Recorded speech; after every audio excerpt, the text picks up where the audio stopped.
Muy buenas tardes, bienvenidos un día más a Todo es Geopolítica. Seguimos al pie del cañón mirando la actualidad geopolítica, todos los conflictos que hay sobre la mesa en estos momentos, por supuesto poniendo el foco un día más en Oriente Medio con nuevos ataques de Israel, pero eso sí, ataques novedosos en Líbano. Enseguida les contamos en qué consiste esto. Les vamos a hablar también de la última orden que ha firmado Vladimir Putin, el presidente ruso, sobre todo por los movimientos en torno a la OTAN y a Finlandia. Precisamente vamos a hablar sobre esto, sobre las palabras de Jens Stoltenberg, el secretario general de la OTAN, hace apenas un par de días, hablando de que Ucrania va a entrar sí o sí en la OTAN y la repercusión que van a tener estas palabras también en el conflicto en Ucrania. Pendientes también de Josep Borrell, alto representante de política exterior de la Unión Europea, que dice que no cree que Rusia vaya a atreverse a atacar, en este caso, a ningún país de la OTAN. Y también pondremos un día más la mirada en Transnistria, en esta orden que han firmado este consejo que va a tener lugar el próximo miércoles, donde todo apunta a que Transnistria quiere unirse a Rusia lo antes posible. Enseguida andamos en todo esto, lo analizamos con los mejores expertos, pero empezamos repasando la actualidad, empezamos mirando a Israel. Al menos 2 ataques israelíes simultáneos alcanzaron este lunes los alrededores de la ciudad libanesa de Baalbek, según informan fuentes de seguridad, en el primer bombardeo del este de Líbano desde que estallaron las hostilidades regionales tras el inicio de la guerra en Gaza. El ejército israelí dijo que estaba atacando actualmente objetivos terroristas de Hezbollah en el interior de Líbano, pero no ha dado más detalles. Los ataques israelíes se habían limitado principalmente a la región fronteriza del sur de Líbano, aunque en las últimas semanas se han extendido también hacia el norte. Pendientes de los últimos movimientos en Oriente Medio, pendientes también de Josep Borrell, el alto representante de la Unión Europea para Asuntos Exteriores y Política de Seguridad. Ha hablado hoy en Espejo Público con Susana Griso y ha dicho que Rusia de momento no ha ganado, pero tampoco ha perdido. Dice además que ahora hay una guerra de posiciones donde ni uno ni el otro consigue vencer y romper el frente, pero eso sí, dice Borrell, Rusia no tiene ninguna intención de parar esta guerra, está esperando las elecciones americanas porque cree que con otro presidente en la Casa Blanca el apoyo sería menor y sus opciones de ganar serían mayores. Además, también Borrell ha dicho que no cree que Rusia se atreva a atacar a la OTAN. Dice, hoy por hoy, con la administración Biden, un ataque a un país de la OTAN desencadenaría una respuesta colectiva. Escuchamos a Josep Borrell, dice que no ve ningún ataque de Rusia a la OTAN. Yo no creo que Rusia se atreva a atacar a un país de la OTAN, porque hoy por hoy, con la administración Biden, un ataque a un país de la OTAN desencadenaría la aplicación del artículo 5 de la respuesta colectiva.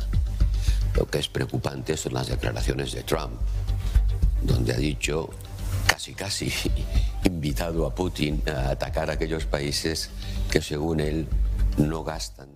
Miramos también al presidente ruso. Vladimir Putin ha decretado hoy la inclusión de las regiones ucranianas de Zaporilla, Jersón, Donetsk y Lugansk, anexionadas por Rusia en septiembre de 2022 en el distrito militar sur de las Fuerzas Armadas rusas, días después de cumplirse 2 años del comienzo de la guerra en Ucrania. El documento ha sido publicado este lunes en el portal de información legal del gobierno ruso y entrará en vigor a partir del 1 de marzo de 2024. La anterior división administrativa de las Fuerzas Armadas rusas había sido aprobada en junio de 2020. Ya incluía, por ejemplo, a la península de Crimea y a la ciudad de Sebastopol, base de la flota del Mar Negro de la Armada rusa. Además, Putin ha decretado hoy el restablecimiento de los distritos militares de Moscú y Leningrado como formaciones independientes, 14 años después de que fueran fusionados en el distrito militar occidental junto a las flotas del Báltico y del Norte. El presidente ruso vinculó en diciembre pasado su intención de restablecer estos distritos a la inclusión de Finlandia en la OTAN, lo que obliga a Rusia a concentrar allí determinadas unidades militares que blindarían este sector de la frontera rusa. Pendientes de Putin, del presidente ruso, y también de Transnistria, que podría apelar a Moscú para ingresar a Rusia tan pronto como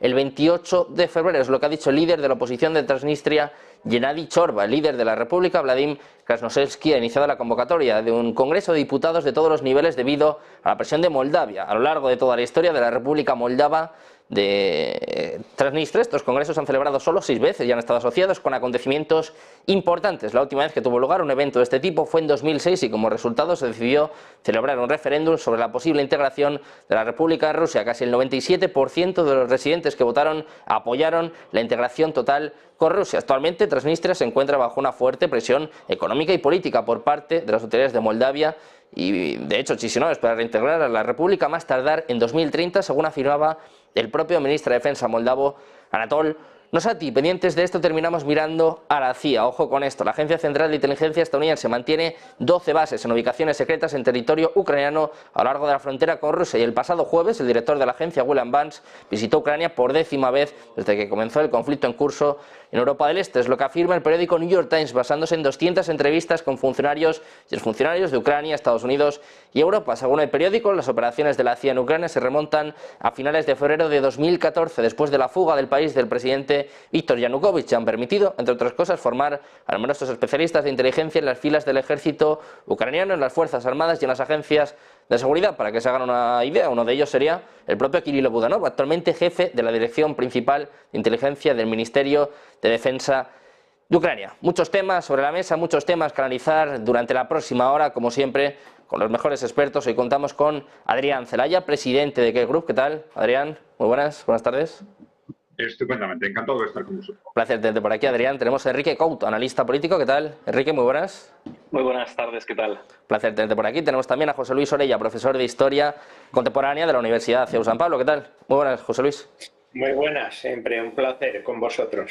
Un placer volver a teneros por aquí. José Luis, si te parece, empezamos contigo. Empezamos mirando a Oriente Medio, los últimos ataques de Israel. Ataques en el Líbano, además cruzando ciertas líneas rojas, ¿no? Ataques novedosos. No sé cómo vemos estos desarrollos en Oriente Medio y sobre todo Israel, que parece que sigue dando pasos. Se está hablando de un posible acuerdo. Estados Unidos dice que espera un acuerdo en los próximos días, incluso esta semana, pero Israel sigue con sus ataques.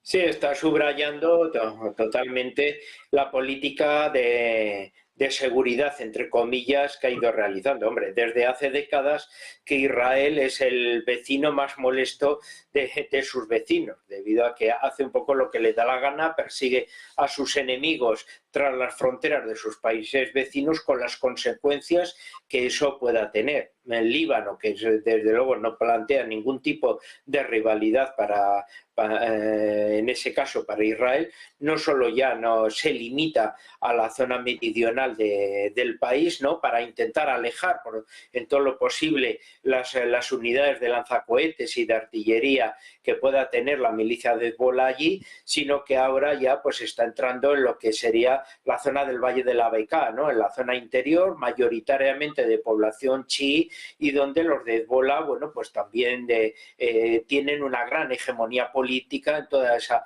zona del valle.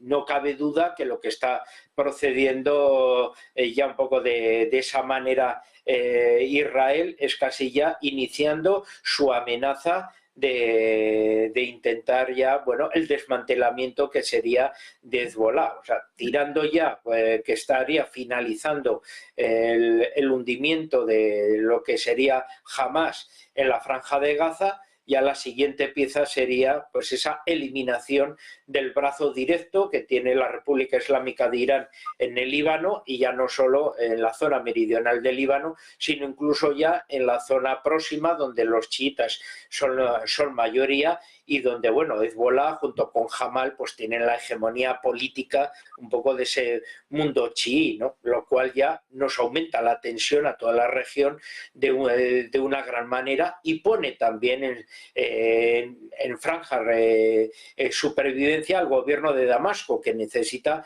el gobierno más o menos aliado de Líbano pues para salir al Mediterráneo, ¿no? Enrique, ¿cómo ves tú este conflicto? Como decías, se está hablando de un posible acuerdo, de una posible liberación de los rehenes, pero Israel sigue con sus ataques en Siria, en Líbano, en Gaza. Parece que, bueno, estamos asistiendo a una escalada más que una negociación. Bueno, yo creo que en este caso tenemos que entender que Israel se está comportando como se podría comportar cualquier potencia occidental que ha sido atacada.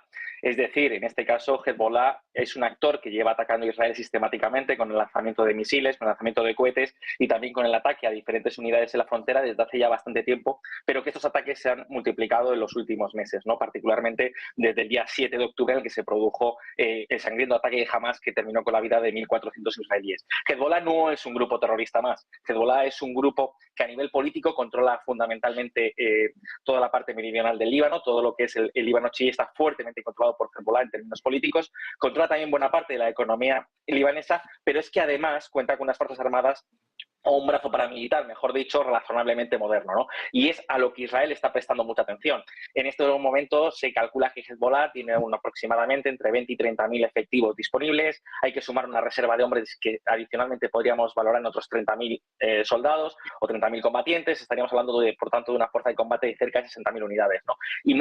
Y Hezbollah no es un grupo terrorista que solo esté compuesto por unidades y efectivos paramilitares, sino que también cuenta, por ejemplo, ya con tecnología razonablemente moderna, ¿no? Cuenta con tanques, con lanzamiento de artillería y, lo más peligroso de todo, con más de 130.000 misiles y cohetes. Por ejemplo, lo que demostró el ataque de Hamás el día 7 de octubre es que la cúpula de hierro y los sistemas de defensa de Israel evidentemente tienen grietas, ¿no? Y esas grietas puede ser, por ejemplo, una saturación que un ataque llevado a cabo de forma masiva con cohetes y misiles. Ese es el riesgo al que Hezbollah expone a Israel y sobre el que Israel no quiere tener más riesgos. Israel ya ha tenido una política en los últimos 2 años, diría, aproximadamente, de cierta conciliación. No ha funcionado y ahora evidentemente se está protegiendo. Todo esto lo tenemos que poner además en el marco de un escenario mucho mayor, que es el enfrentamiento que hay en la región entre Teherán y Jerusalén, y sobre todo entre Teherán y también Riad, ¿no? Un enfrentamiento que en algunos casos con Arabia Saudí se ha podido enfriar, pero que sigue siendo latente, ¿no? El brazo de Irán es un problema que afecta a la seguridad de Israel, que afecta a la seguridad de Arabia Saudí, que afecta al tráfico comercial internacional y que afecta también a Estados Unidos, ¿no? Las acciones hasta ahora militares de Irán se han realizado a través de proxies, como son los hutíes en Yemen, como es Hezbollah en Líbano, como es o ha sido por una asociación en los últimos años con Hamás en Palestina, ¿no? Entonces, Israel está haciendo lo que tiene que hacer, es decir, es un país que ha sido atacado y evidentemente ahora se quiere proteger. Todos sabíamos cuando se produjo el ataque del 7 de octubre que la respuesta de Israel iba a ser sin contemplaciones, porque si algo se demostró en ese ataque fue la vulnerabilidad del Estado hebreo. Entonces, ahora el Estado hebreo quiere dejar claro que no es vulnerable y que va a terminar con las amenazas a las que se expone. Y la mayor amenaza que ahora tiene sobre la mesa, una vez que Hamás está siendo destruido, son los 130.000 cohetes y misiles que Hezbollah tiene apuntando directamente sobre el territorio israelí. Bueno, pues esta es la situación del conflicto. Adrián, quiero saber también cómo lo estás viendo tú, sobre todo los últimos acontecimientos. ¿Cuándo? Si es que se va a solucionar este problema, porque se habla, como decía, de una posible negociación. Estados Unidos es optimista, lleva siéndolo muchos meses, pero bueno, pues Netanyahu sigue atacando, Israel sigue atacando. Sí, la gran cuestión es cuál es la estrategia de Israel exactamente, ¿no? Porque claro, ellos están utilizando sistemáticamente el argumento, digamos, de que han sido atacados, pero evidentemente todo lo que están haciendo es absolutamente desproporcionado con lo que sucedió el día 7 de octubre, independientemente de que el día 7 de octubre evidentemente tiene sus precedentes y ya, como se ha repetido más de una vez, una cosa es un ataque sin ningún origen anterior y otra cosa es que un pueblo invadido, y evidentemente el pueblo palestino se siente un pueblo invadido, tenga o no tenga derecho a la resistencia, ¿no? Pero bueno, prescindiendo de los orígenes y pensando en lo más importante, que es el futuro, ¿no? La cuestión clave es por qué Israel sigue adoptando una estrategia de ataque. Efectivamente, Hezbollah es una fuerza muy potente, es una fuerza que amenaza a Israel, sobre todo desde que a partir del año 2006 tuvieron un choque directo en la guerra del Líbano e Israel por primera vez tuvo que dar marcha atrás, derrotada de hecho por el propio Hezbollah. Es un momento que supuso un punto de inflexión frente a un desarrollo histórico en el cual Israel sistemáticamente vencía sin problemas a sus enemigos del entorno, a que de pronto empieza a perder. Una guerra con consecuencias muy limitadas, pero ya que simbólicamente fue muy importante. Y a partir de ese momento, efectivamente, los países musulmanes se han ido fortaleciendo económica y militarmente también, y con respecto a la capacidad de avance de Israel, seguramente han cogido un peso mucho mayor. Bueno, la cuestión es, en ese contexto, ¿por qué Israel intenta provocar aún más a Hezbollah? Porque, claro, no es que esté considerando a Hezbollah un gran enemigo. Si le considerara un gran enemigo, no tendría necesidad de realizar actuaciones provocativas como esta. En todo caso, diría, bueno, voy a dar un golpe de mano para acabar con ellos, pero no tengo en principio ningún interés en provocarles para que se produzca, digamos, un enfrentamiento directo con Hezbolá, que me va a haber no un nuevo frente, vamos a decir, de carácter embrionario, como está sucediendo hasta ahora en estas continuas escaramuzas en la frontera entre el Líbano y Israel. Un enfrentamiento ya directo con Hezbolá sería una guerra abierta. Y, bueno, no parece que a Israel eso le esté importando demasiado. Y esta es la gran cuestión de fondo, ¿no? ¿Por qué Israel está actuando de forma tan desproporcionada? ¿Por qué frente a los 1000 muertos que se alega que hubo en aquel 7 de octubre ya están masacrando a más de 20.000 personas y continúan? Y han puesto en marcha esa operación de limpieza étnica, buscando desalojar o realizar una limpieza étnica directamente de 2 millones de palestinos de forma tan descarada delante de todo el mundo y de forma tan evidente, y haciendo declaraciones que apuntan claramente en esa dirección. Es decir, es una forma de actuación en la que claramente están intentando provocar un conflicto regional, pero un conflicto regional que probablemente también están intentando ellos, en base a estos pequeños movimientos, que sea otro el que lo inicie. Y probablemente, como siempre, están intentando provocar un conflicto regional en el que, de ser posible, puedan arrastrar a Estados Unidos. Yo creo que es la única explicación de todos estos movimientos de Israel. Vamos a ver lo que dan de sí. Ya dijimos que puede haber otra explicación teórica, que es la posible confianza que tengan en su arsenal nuclear, en base a la cual piensen que estas fuerzas del entorno, Hezbolá, pues Irán, etcétera, nunca se van a atrever a invadir directamente Israel, porque en último término Israel sacaría su arsenal nuclear y a relucir, ¿no? Pero bueno, en principio, prescindiendo de ese argumento, todo hace indicar que efectivamente Israel está intentando sistemáticamente provocar un conflicto, por lo menos, vamos a decir que por lo menos regional, incansablemente. Bueno, pues mirando a lo que sucede en Oriente Medio, vamos a mirar también a lo que está sucediendo en Ucrania, a la respuesta también por parte de la OTAN, como decíamos con las palabras de Jens Stoltenberg hace apenas un par de días, y también ha hablado el alto representante de política exterior de la Unión Europea, también ha hablado Josep Borrell. Vamos a escucharle. Dice: no creo que Rusia vaya a atacar a la OTAN, no creo que se atreva, pero además dice, ojo, lo más problemático en estos momentos es la presidencia de Donald Trump. Vamos a escuchar al propio Josep Borrell. Yo no creo que Rusia se atreva a atacar a un país de la OTAN. Porque hoy por hoy, con la administración Biden, un ataque a un país de la OTAN desencadenaría la aplicación del artículo 5 de la respuesta colectiva. Lo que es preocupante son las declaraciones de Trump, donde ha dicho, casi invitado a Putin a atacar a aquellos países que, según él... Bueno, pues pendientes de estas palabras de Josep Borrell, José Luis, ¿cómo lo valoras? ¿Qué razón o qué no razón tiene en este caso Borrell? Porque dice que no cree que Rusia vaya a atacar a la OTAN, pero es un discurso que venimos escuchando durante las últimas semanas por parte de Alemania, incluso de España, con Margarita Robles. No sé, ¿cómo lo ves tú? ¿Intenta calmar un poco las tensiones? Hombre, sí, porque al final de tanto decir muchas cosas se hacen realidad, ¿no? Hay que tener en cuenta que era imposible una guerra en el continente europeo y al final, bueno, ha aparecido esta guerra, bueno, pues que ha tenido sus beneficios para algunos, ¿no? No para los europeos, pero sí para algunos, ¿no? O sea, claramente, hombre, Rusia en las circunstancias que estaba y que estaba anteriormente, desde luego no se iba a meter en una guerra contra el bloque de la OTAN. La cuestión de desnivel de recursos en todos los aspectos está muy claro, y sobre todo en una guerra de largo alcance con el tamaño de las economías de las que estamos hablando, ¿no? Una cuestión es la inmensidad territorial de Rusia y otra cuestión es el tamaño de su economía en la actualidad. Yo no digo en el futuro, las posibilidades que tiene de crecimiento, ¿no? Entonces, y desde luego Vladimir Putin, se puede estar de acuerdo con él o no se puede estar de acuerdo con él, pero desde luego no es ningún loco ni ningún iluminado, ¿no? O sea, claramente, bueno, pues sabe cuáles son sus ámbitos y él, bueno, pues ha recordado cuáles son los ámbitos de la Federación Federación Rusa, que intenta que sean los que fueron más o menos de la Unión Soviética o incluso los del Imperio Ruso anteriormente, ¿no? Ha dejado bien claro cuáles son las áreas que él considera que tienen que estar bajo esa influencia y que, bueno, pues está contestando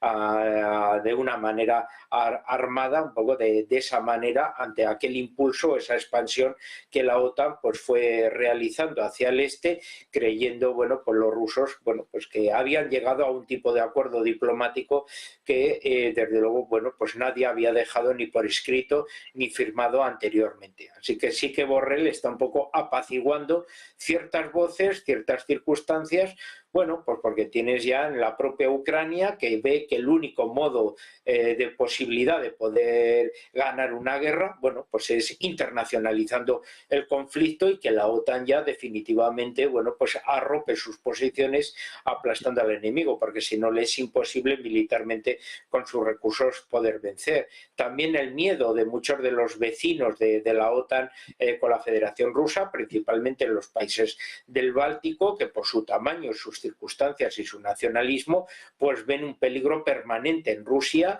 y que si no es por la OTAN, bueno, pues su supervivencia, su soberanía, pues podría desaparecer. Son lógicamente los que están traduciendo más esa tensión local un poco al resto de los europeos, con esa posibilidad un poco de increciendo, un poco de esa tensión un poco en ese ámbito.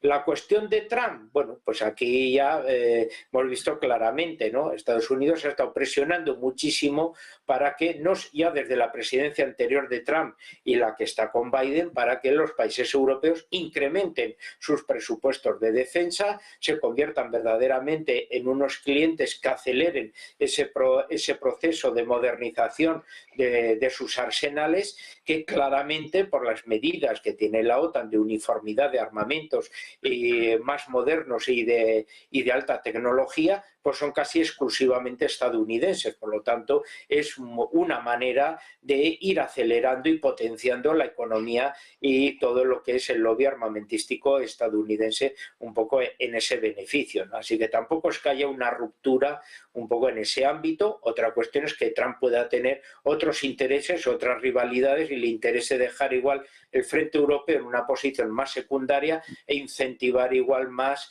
sus intereses en el Pacífico frente a una rivalidad con China, etcétera, ¿no? O sea que aquí no estamos hablando tanto de pacifismos, etcétera, sino igual de cambio de orientaciones en una visión más global que se tiene, que Biden pues sí está entrando por los intereses de su familia en el tema ucraniano. La cuestión de Trump pues siempre ha ido más en esa visión, esa cuestión que tiene más hacia el mundo chino en ese aspecto.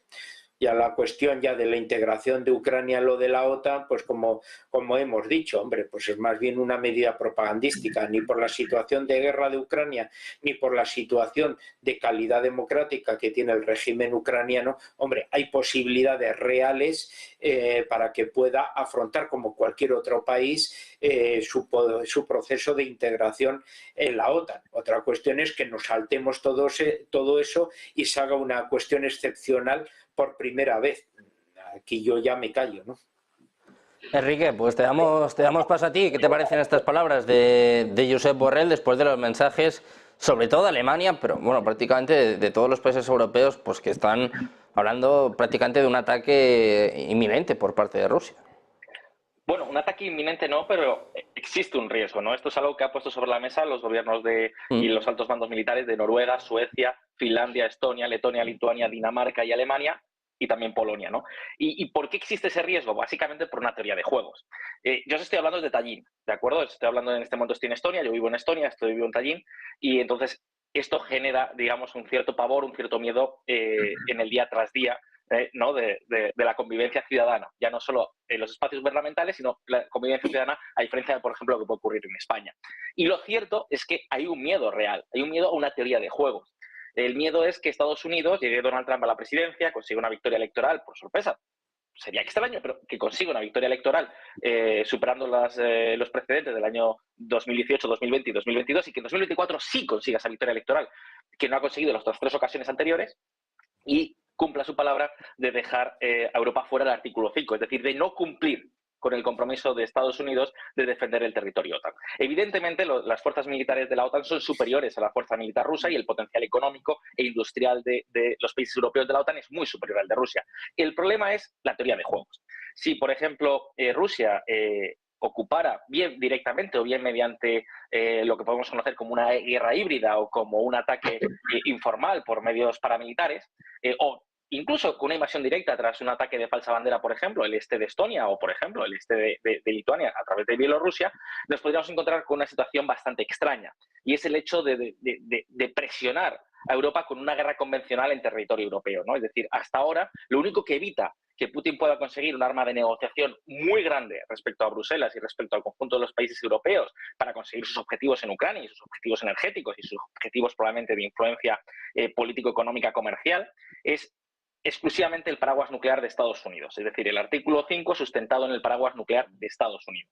Sin ese paraguas nuclear o sin la capacidad de intervención rápida de Estados Unidos, Vladimir Putin podría utilizar, por ejemplo, las unidades del nuevo distrito militar de Leningrado para lanzarse en tromba sobre el este de Estonia, que además es donde vive más población rusoparlante, y a partir de ahí decir que ha acudido al auxilio de la población rusa que está siendo discriminada, tras la justificación que quiera buscar en su momento o que prepare o urdan los servicios de inteligencia ruso, y en ese momento decirle a Bruselas claramente, ¿no?, y al conjunto de países OTAN, o negociamos y me entreguéis Ucrania y me entreguéis Kiev, que para mí sería una gran victoria, que me haría pasar a la historia prácticamente como Pedro el Grande de Rusia, o nos exponemos a una guerra convencional en suelo europeo. Sí, yo voy a perder esa guerra y a lo mejor nos cuesta 100.000, 150.000 hombres, pero para mí no es un problema, ¿no? Y si algo ha demostrado precisamente en Ucrania el Kremlin es que el número de hombres o el número de bajas no es inconveniente para mantener sus maniobras militares. Entonces, si ese es el chantaje de decir, oye, puedo poner a Tallinn, puedo poner a Riga, puedo poner a Vilnius en el objetivo de la artillería, vosotros no me podéis atacar porque evidentemente si me atacáis usaré mi arsenal nuclear para poner a Varsovia o Estocolmo en el punto de mira, en ese caso nos expondríamos a una guerra convencional. Una guerra convencional que Europa ganaría, pero el problema es, ¿estamos dispuestos a asumir el riesgo de millones de refugiados o el riesgo de que ciudades plenamente europeas, como por ejemplo Tallinn, sean atacadas con artillería rusa? Esa es una teoría de juegos. Es una teoría de juegos que le dice a Putin que el hecho de atacar el territorio de la OTAN, si no existe el paraguas nuclear de Estados Unidos, tal y como ha dicho Donald Trump, sería una gran baza negociadora que le pondría en una posición de ventaja. ¿El coste? Unos pocos miles de hombres rusos que a Putin, pues desgraciadamente, le dan absolutamente igual, ¿no? Eso, entonces entiendo que Borrell lo que nos está diciendo es, bueno, mientras esté la administración Biden, de hecho hace esa referencia a la administración Biden, esto no es un problema inminente, no es un problema acuciante, tenemos que prepararnos, pero mientras esté la administración Biden, ese riesgo no existe, porque la administración de Biden sí que ha demostrado claramente un compromiso que se ha ceñido incluso con el despliegue de importantes recursos militares en el este de Europa, incluido aquí en Estonia, ¿no? Por otra parte, respecto a la integración de Ucrania en la OTAN, bueno, podrá tardar más, podrá tardar menos, pero lo cierto es que es evidente que va a llegar. Y va a llegar por una sencilla razón, porque es la única forma real de garantizar la seguridad de Ucrania y probablemente de toda Europa. También sería acabar con el riesgo moral de que un tirano como Putin, que mañana podría ser replicado por otros tiranos del mundo, se salgan con la suya. Ucrania se llegó a un acuerdo con Rusia y con Estados Unidos y con Occidente en los memorándums de Budapest del año 94, entregar sus armas nucleares a cambio de protección. Moscú ha quebrantado ese compromiso y Occidente está cumpliendo su palabra, entregándole los medios para poder defenderse. Pero es evidente que después del memorándum de Budapest llegó la invasión de Crimea, que fue condenada por Naciones Unidas en la resolución 68/262, que Rusia tampoco respetó. Luego llegaron los acuerdos de Minsk, que Rusia tampoco respetó, y ha llegado finalmente la invasión inhumana y cruel que estamos viviendo desde el año 2022 y que ha provocado cientos de miles de vidas, ¿no? Entonces, en ese caso, es evidente que Ucrania necesita un paraguas de protección y el único paraguas de protección existente es la OTAN. Por el lado ucraniano van a hacer todo lo posible para integrarse en la OTAN y para integrarse en la Unión Europea. Los miembros de Europa del Este quieren la adhesión de Ucrania en la OTAN y en la Unión Europea para acabar con un riesgo moral y para generar un mayor colchón de seguridad. Y evidentemente Bruselas no queda otra que poner kilómetros de distancia con Moscú y permitir que un país como es Ucrania lleve a cabo las reformas democráticas y económicas que ha estado poniendo en marcha en los últimos años, que las complete y pueda integrarse en la comunidad occidental. Esto podrá tardar tiempo, más o menos tiempo, pero se va a producir, más aún cuando el ejército ucraniano además ya está prácticamente asimilado a las tecnologías y los patrones de entrenamiento occidentales. Adrián, ¿cómo ves tú tanto el conflicto como las palabras de Borrell y las palabras de Stoltenberg? Porque por una parte está lo que dice Borrell, pero Stoltenberg el otro día lanzaba un órdago, decía Ucrania va a entrar sí o sí en la OTAN. Claro, esto es cuanto menos conflictivo. Bueno, conflictivo, pero con un significado relativo. ¿Por qué? Porque, bueno, se puede proyectar a largo plazo una posible entrada de Ucrania en la OTAN, pero es que no sabemos qué va a ser Ucrania dentro de unos años. Ni sabemos si va a existir, ni sabemos si va a ser, realmente va a estar mirando a Occidente o va a estar mirando a Rusia, depende de quién gobierna en cada momento. Recordemos lo que es realmente Ucrania. Realmente Ucrania, vemos lo que era entre el año 90, cuando termina la Unión Soviética, hasta el año 2014, en el que Europa y Estados Unidos dimos el golpe de Estado para derribar el gobierno democrático. Durante ese periodo se alternaban gobiernos prorrusos y gobiernos prooccidentales, elegidos democráticamente. Es decir, para hacernos una idea de qué es lo que realmente es Ucrania, ¿no? Es algo muy distinto de lo que desde los medios de comunicación se viene proyectando últimamente. Eso quiere decir que puede perfectamente pasar, dependiendo de las circunstancias. Primero, que Ucrania desaparezca. Segundo, que Ucrania, al contrario, empiece a mirar hacia la órbita de Moscú, hacia la órbita de Rusia, o por lo menos que mire, deje de mirar hacia Occidente como está mirando a través de los gobiernos títeres de los últimos años, ¿no? Con respecto a las declaraciones de Borrell, hombre, yo creo que hay que primero, antes de nada, me resulta, no voy a decir sorprendente, pero llamativo sí, ¿no? Este tipo de comentarios sobre Trump, que en el jefe de la diplomacia europea, hacer ese tipo de comentarios con respecto a lo que se supone que es de alguna forma el líder de la oposición de un país amigo, por lo menos habría que calificarlo como incorrecto. Pero desde luego no es inhabitual, porque el conjunto de la clase política europea, y claro, y en España pasa lo mismo, porque de un extremo al otro con alguna excepción, pero de un extremo a otro del espectro político, todos están perfectamente alineados con el Partido Demócrata, curiosamente, ¿no? De la extrema izquierda hasta la derecha, todo es Partido Demócrata. Bien, y entonces esto nos dice bastante qué tipo de intereses son los que alinean de forma sistemática a las clases políticas de los distintos países, ¿no?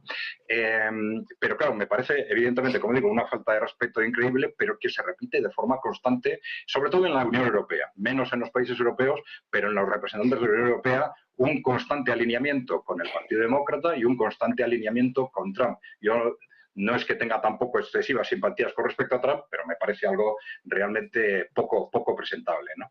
Con respecto al contenido de lo que se estaba diciendo, bueno, vamos a ver. La cuestión es, ¿puede haber o puede haber no una invasión? Yo creo que esto hay que colocarlo seguramente en otros términos. Es decir, puede haber una guerra en Europa, puede haber una guerra continental, una guerra convencional que probablemente terminaría en una guerra nuclear. En teoría puede suceder porque Rusia invada algún país de la OTAN o porque la OTAN invada Rusia. Y no nos olvidemos de cuál es la realidad actual. La realidad actual es que la OTAN, de hecho, está lanzando misiles y lanzando drones constantemente contra territorio ruso, diciendo que lo hace Ucrania, cuando en realidad todo lo hacen los países de la OTAN, ¿no? Y está destruyendo, está hundiendo barcos rusos en el Mediterráneo, ¿no? Sabiendo, porque ya lo comentamos en otro programa, sabiendo perfectamente el riesgo que eso supone de enfrentamiento directo con Rusia. Y cada vez que se ha enviado una nueva tecnología, un nuevo armamento a Ucrania, siempre ha habido un debate previo en el sentido de que, cuidado, que con esta nueva tecnología, con este nuevo armamento, podría interpretarse que entramos directamente en guerra con Rusia. Y pasan un par de meses y ese armamento se envía, ¿no? Y lo mismo 3 meses después, lo mismo. Oye, que este armamento se puede utilizar para atacar a Rusia. Bueno, no pasa nada. Y se ataca a Rusia. Y se sabe que absolutamente todo en este tipo de lanzamientos lo hacen los países de la OTAN. Ya decíamos, menos apretar el botón. Y ahora nos han dicho desde los representantes de Rusia que también apretar el botón lo hacen mercenarios entre comillas, ¿no? De la OTAN, ¿no?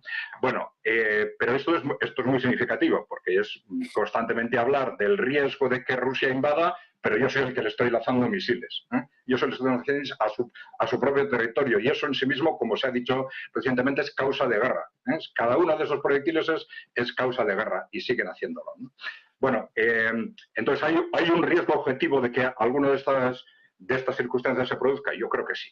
Yo creo que sí. Se suele decir que no, cada uno de los dos bandos atribuye riesgos de que el otro bando inicie un conflicto de este tipo, pero lo niega para el suyo. Pero yo creo que una vez que este tipo de situaciones se crea el suficiente miedo en las dos partes, y eso es el momento en el que estamos, es generar de que el otro me pueda atacar, el otro me pueda atacar, pues basta que se genere ese miedo para que se genere a la vez la justificación para que yo ataque.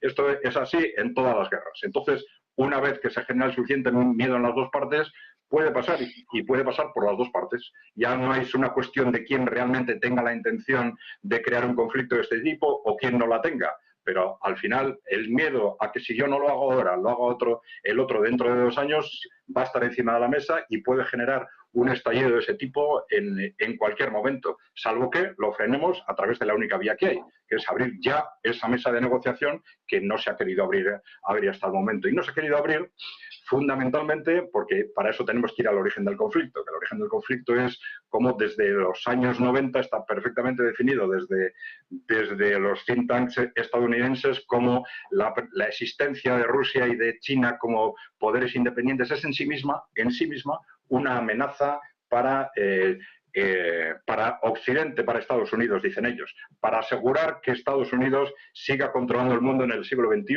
decían. Y claro, ¿esto qué quiere decir? Pues que evidentemente si Rusia como poder independiente es intolerable, pues mucho más intolerable se me hace que cuando he intentado utilizar a Ucrania para destruir políticamente a Rusia, no solo no sucede esto, sino que encima Rusia gane el conflicto y por tanto adquiera un poder y una influencia mucho mayor de la que tenía antes. Las resistencias en la élite política y en la élite corporativa occidental van a ser impresionantes y por eso tenemos una división de opiniones en Europa y en Occidente, con un sector que está ante esa circunstancia de que Rusia está prácticamente ganando la guerra, está simplemente administrando los tiempos, pero está claro que esa guerra la va a ganar. Ante esa situación están dispuestos a abrir una negociación que supondría aceptar el contexto del nuevo mundo multipolar y un nuevo orden en Europa. Y otro sector que no está dispuesto a aceptar, que nunca ha estado dispuesto a aceptar simplemente el hecho de que Rusia exista como poder independiente, que está en lo que está en definitiva en el origen de todo lo que está sucediendo en los últimos años y por lo tanto que se va a resistir hasta el final a aceptar un marco de ese tipo. Y ahí está el peligro, ahí tenemos el verdadero peligro durante los últimos meses, quizás durante los próximos meses, ¿eh? En el sentido de que si ven que una posible presidencia de Trump puede cuestionar la posibilidad de frenar a Rusia, pues a lo mejor se estén tentados de hacer algo en los próximos meses antes de que ese riesgo se produzca. Bueno, pues quiero escuchar más opiniones, quiero que hablemos también de la última orden que ha firmado Putin, de las sedes de la CIA en Ucrania, ¿eh? Ojo que esto también está dando mucho de calor, así que os voy a pedir que esperéis, 2 minutos, hacemos una pequeña pausa y enseguida volvemos en Negocios Televisión.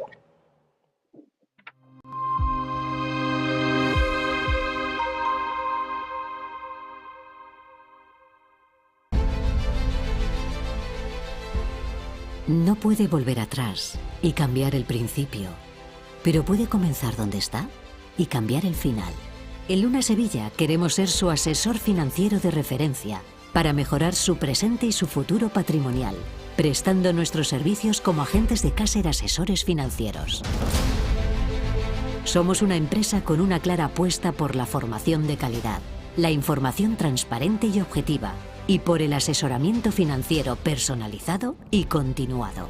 Visite nuestra web lunasevilla.es o llame al 91 762 3442.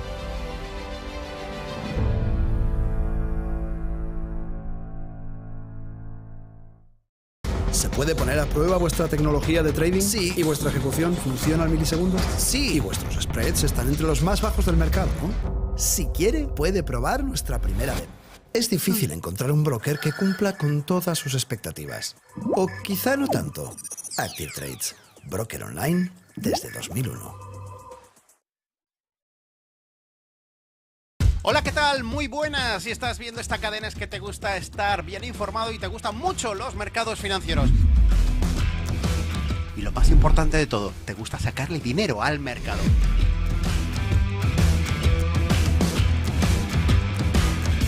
Así que tenemos una cita, el cierre de Wall Street los lunes a las 9:30 de la noche, los martes y los jueves un poquito antes, a las 9:15. Aquí estaremos en Negocios Televisión explicando consultorio, explicando por qué tomo decisiones de compra, por qué vendo, todo lo relacionado con los mercados. Ese consultorio a vuestra disposición para ver cómo veo el mercado y un montón de novedades que iremos anunciando próximamente.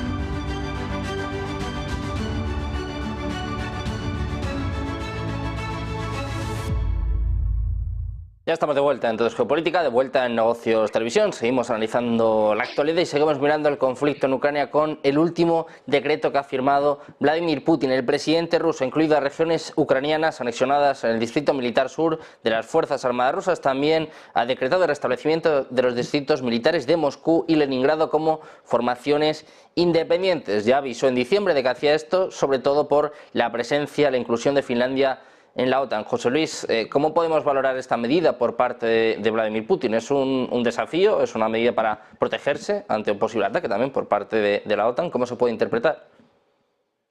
Tiene dos objetivos. Por una parte, es una nueva gestión militar de recursos, precisamente un poco, bueno, pues que va en la línea de esta nueva Guerra Fría, ¿no? O sea, cada vez hay más kilómetros, ha desaparecido el territorio un poco buffet entre el territorio OTAN y el territorio de la Federación Rusa, y esa tensión se transmite en las fronteras. Por tanto, bueno, pues del mismo modo va a haber mayor número de recursos militares en los ámbitos fronterizos, en toda la parte norte y en toda la parte donde la OTAN y la Federación Rusa tenga un contacto absoluto, sin ningún territorio neutro intermedio allí, ¿no? O sea, la militarización de la zona pues, se va a incrementar en ese aspecto. La inclusión luego de los 4 oblasts que ya habían sido anexionados anteriormente, pues es el segundo objetivo, más en un cariz político que complementa esa cuestión política, de decir, bueno, son territorios definitivamente rusos y que por lo tanto ya no entra su negociación. Ahí sí que hay una aplicación un poco de esa política de firmeza de que lo que ya ha sido digerido e integrado en la Federación Rusa no vuelve ya a salir, ¿no? Estamos un poco en ese replanteamiento o ese discurso sustitutivo en el cual, bueno, pues el nacionalismo ruso, la reivindicación de las fronteras de ese mundo ruso, pues tienen que conformar como un solo Estado, ¿no? Y por tanto, bueno, pues esa parte de Ucrania en la cual vivían gran parte de los que se consideraban, bueno, pues miembros de la comunidad de la lengua y de la cultura rusa fuera de las fronteras de la Federación Rusa, pues ya gran parte de ellos quedarían de esa manera integrados definitivamente dentro un poco de ese panrusismo, un poco que, bueno, pues ha sustituido ya otro tipo de ideologías y que ahora, bueno, pues es lo que está llevando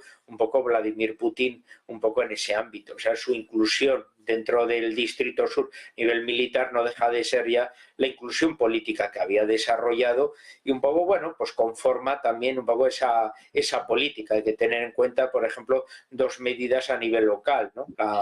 La ocupación de la ciudad de Avdiivka, pues se puede decir la propaganda se centró en la brigada de fusileros que proceden del Donbass, ¿no? O sea, para hacer caída que eran fuerzas rusas, pero procedentes de las regiones orientales ucranianas, ¿no? O sea, que eran como los propios ucranianos, aunque hayan participado unidades rusas de la Federación, ¿no?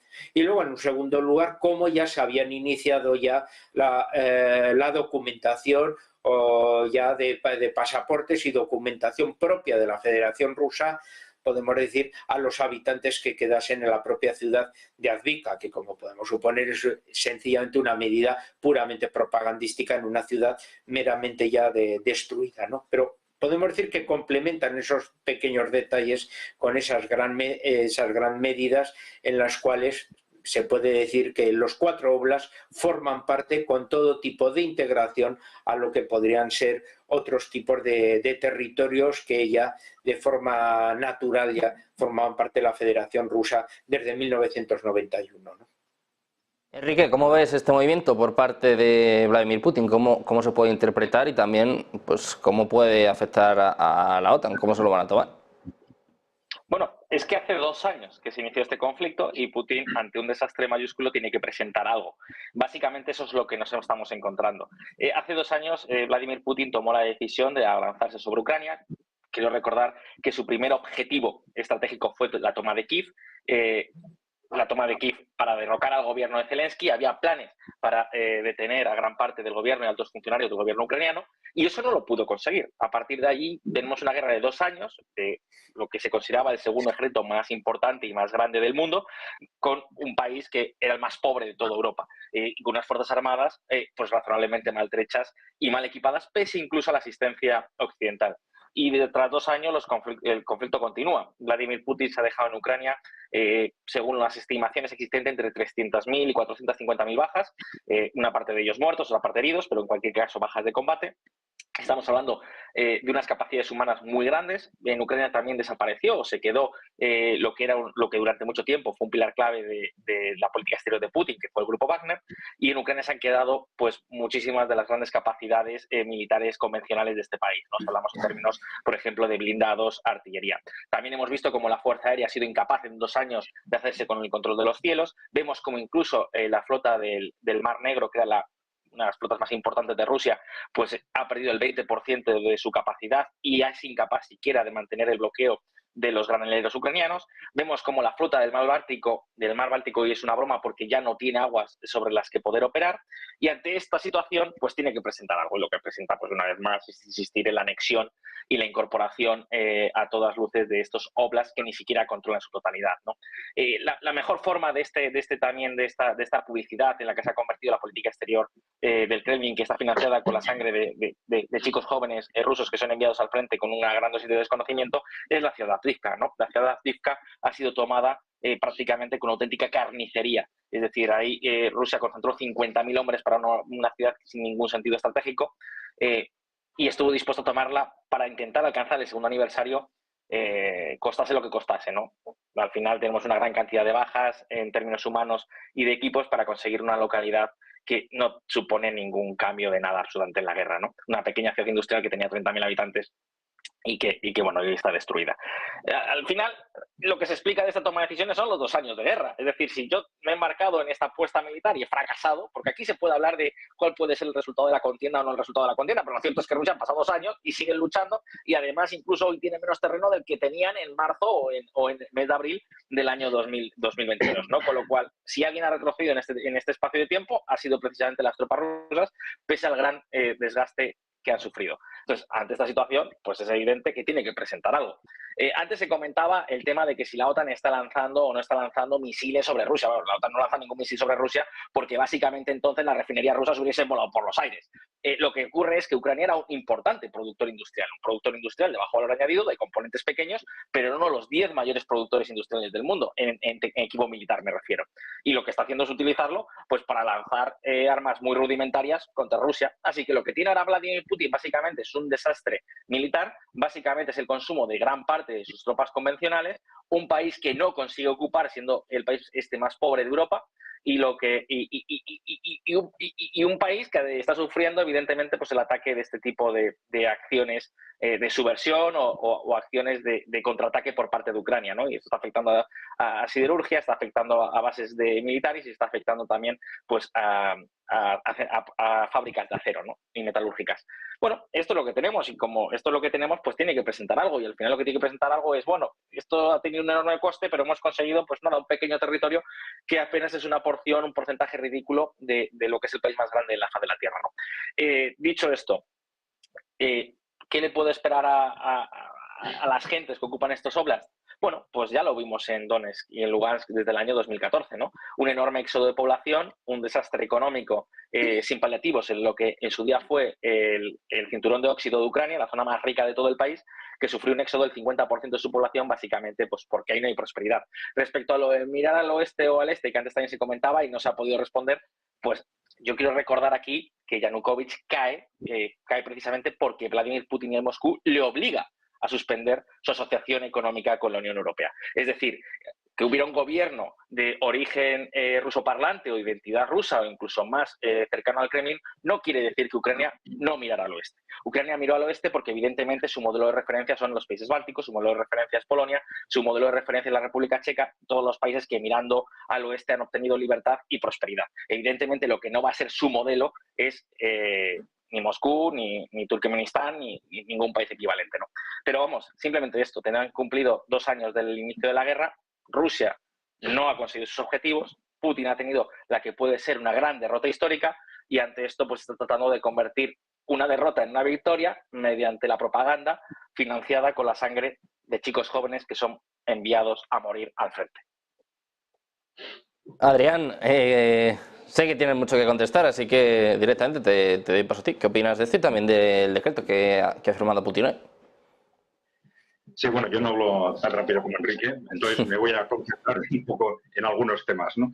Bueno, vamos a ver, yo creo que independientemente de las versiones que cada uno tenga sobre lo que ha sucedido en la guerra, yo creo que el relato ha cambiado, pero ha cambiado ya en el propio Occidente, ¿no? Es decir, ese triunfalismo a favor de Ucrania que se prolongó durante cerca de un año, poco a poco ya no tuvo más remedio que irse rectificando y en los últimos meses la propia prensa occidental, la prensa norteamericana fundamentalmente, está reconociendo que la guerra está perdida, que Ucrania no puede ganar, y precisamente en ese momento es cuando empiezan a aparecer diciendo no es solo que Rusia no haya perdido la guerra, sino que como la va a ganar puede tener la tentación de luego invadir otros países. Y diciendo, y ahora resulta que ya no es un ejército tremendamente atrasado y semidestruido que esté a punto de perder la guerra, sino que resulta que ahora tiene capacidad de invadir Berlín o invadir Portugal, ¿no? Yo creo que ese es el contexto que clarísimamente ya se está aceptando de forma general. Es decir, ya llevamos muchos meses, más de un año, en el que el ejército ruso se refuerza de día en día en armamento, en capacidad de producción, en número de personas, frente a un ejército ucraniano que ya desde hace bastantes meses está prácticamente destruido y sin capacidad de renovación interna, independientemente de que incluso la propia OTAN ha reconocido que sus arsenales están vacíos, lo ha reconocido una y otra vez porque se los ha entregado absolutamente todo a Ucrania y Rusia los ha destruido. Bueno, y eso a efectos de valorar qué es lo que realmente está pasando en la guerra. Es evidente que eso no se puede llevar a la descripción de territorios. Bueno, ¿qué pasó en el primer momento con ese ataque con respecto a Kiev? Bueno, pues efectivamente fue un intento de golpe de mano, pero eso no quiere decir que Rusia valorara que eso iba a salir bien con total seguridad. Dijeron, no, es una posible forma de ahorrar un coste de sangre si vamos por otra vía. Pero tenían las dos bazas, ya desde el principio pensadas. Si esto sale bien, pues con un golpe de mano nos ahorramos la guerra y si no sale bien, pues hay guerra, ¿no? También parece, no sé por qué se está olvidando, pero tenemos esta versión de que efectivamente cuando estaban las tropas al lado de Kiev hubo unas negociaciones de paz que estuvieron a punto de firmarse y que de pronto Ucrania recibe la orden de Ben Johnson de Inglaterra de que no la firme y engañan a Rusia pensando que ese acuerdo se iba a firmar. Los rusos retiran las tropas y luego Ucrania dice que no, que los ingleses no les dejan, ¿no? Y esto no ha sido rectificado desde Occidente. Esto ha sido la versión rusa y no ha sido rectificado, con lo cual hay que darlo por bueno, ¿no? Bueno, la cuestión fundamental es que independientemente de lo que ha pasado hasta ahora, pues Rusia, como consecuencia de todo esto, estratégicamente tiene ganada la guerra. Pero es una guerra de posiciones, no es una guerra de territorios, es una guerra de desgaste. Y precisamente lo fundamental ahí es esa proyección de que el ejército ruso, ucraniano, perdón, está prácticamente destruido y el ejército ruso está sustancialmente reforzado y se refuerza en día porque tiene una capacidad industrial y de producción mucho más potente que la occidental, ¿no? Claro, en ese contexto es Rusia el que está administrando los tiempos, ¿eh? Está administrando los tiempos para minimizar dos tipos de bajas. A partir de ahora, las bajas en su ejército y las bajas civiles. Y esto es algo tremendamente importante, porque claro, Rusia no ha lanzado en Ucrania una campaña del estilo de la de Estados Unidos en Irak, en Afganistán, etcétera. Es una campaña en la que está cuidando extraordinariamente las bajas civiles, cosa que no está haciendo ni Ucrania ni la OTAN, ¿eh? Que están sistemáticamente atacando objetivos civiles en el Donbass y en territorio ruso, no ahora, sino ya desde el año 2014. Y precisamente una responsabilidad muy alta en que esto suceda tienen los medios de comunicación occidentales por estar ocultándolo sistemáticamente, ¿no? Bueno, dentro de ese contexto, como digo, estamos ante una guerra de desgaste, no una guerra de territorios, y entonces lo que ha hecho Rusia es, bueno, situarse en ese contexto de guerra de desgaste frente a esa continua campaña absolutamente suicida e inexplicable militarmente por parte de Ucrania, pero que no estaba desarrollada en base a intereses ucranianos, sino en base a intereses de la OTAN. Esa dinámica de que no importa que mueran 10.000 ucranianos si conseguimos desgastar un poco a Rusia, si mueren 1.000 rusos, es algo que no tiene ningún sentido desde la perspectiva de Ucrania, que es el factor fundamental que provocó el choque entre Zaluzny y Zelensky, y que efectivamente al final ha quedado un choque que ha quedado resuelto a favor de Zelensky, pero que, ya digo, esto mantiene unas estrategias que solo se explican desde esos intereses de la OTAN, de que el único objetivo no es Ucrania, sino desgastar a Rusia como sea, ¿no? Bueno, lo que ha hecho Rusia, digo, es aprovechar ese tipo de estrategias suicidas y mantener una estrategia de desgaste que ha provocado, pues, uno tras otro, unos desastres increíbles para Ucrania, en la propia famosa contraofensiva, en la que no se consiguió prácticamente ningún objetivo operativo. Ha sido un desastre muchísimo mayor del que esperábamos todos, ¿no? Ha provocado el desastre de Bakhmut y ha provocado el desastre de Avdiivka, en los que las bajas ucranianas han sido absolutamente desproporcionadas y provocadas por un territorio en el que efectivamente, como se ha dicho, no era realmente importante, pero en el que Rusia ha estado dejando que los ucranianos entren precisamente en ese contexto absolutamente suicida para el ejército ucraniano. Pero bueno, estamos en una dinámica en la que ahora ya en este momento el ejército ruso está avanzando a todo lo largo del frente sin demasiadas prisas, no hay ninguna gran ofensiva, pero están aprovechando esa debilidad estructural de Ucrania para avanzar. En este momento, ahora mismo son, no sé si 5 o 6 puntos distintos del frente, pero el ritmo seguramente va a tener mucho que ver con el momento en que se va produciendo el colapso del ejército ucraniano, que está prácticamente probablemente a la vuelta de otro. Pues Adrián, nosotros también estamos llegando al final. Enrique, sé que te has quedado con ganas de contestar, lo siento mucho, pero nos tenemos que ya, que no te queremos cortar ni mucho menos, pero llega la hora y ya me están echando la bronca. Yo simplemente no creo que todas las posiciones han quedado claras. Simplemente quiero recordar una cosa, y es que se está luchando en Ucrania y no en Rusia, ¿no? Es decir, las ciudades que se han destruido son ciudades ucranianas, que ha destruido su invasor, que es el ejército ruso. Eso de que cuidan a la población civil, bueno, yo creo que no se le puede decir a la población de Bakhmut, no se le puede decir a la población de Mariupol, no se le puede decir a la población de Avdiivka, cuando los rusos han entrado con artillería pesada atacando ciudades. Tampoco a la población de Kharkiv. Pues Enrique, vamos a terminar con ese matiz. Os doy las gracias a los tres por estar por aquí. Enrique, Adrián, José Luis, por supuesto, muchas gracias a los tres. Un placer compartir este rato con vosotros. Muchas gracias. Buenas tardes a los tres. Buenas tardes también a todos los espectadores. Un día más les digo que tienen que quedarse, porque seguimos con toda la actualidad, con